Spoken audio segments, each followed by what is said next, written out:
లోకం ఒక మాయని తెలుసుకున్నాను.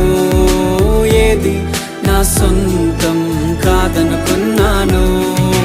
తప్పిపోయిన కుమారుని నేనైతే నా కొరకై నిరీక్షించే తండ్రి నా యేసు. తప్పిపోయిన కుమారుని నేనైతే నా కొరకై నిరీక్షించే తండ్రి నా యేసు. ఈ లోకమంతా నేను వెతకినా నాకు లేదయ్యా ఎక్కడా ఆనందం. నీ సన్నిధిలో ఒక్క క్షణం గడిపినా నా హృదయ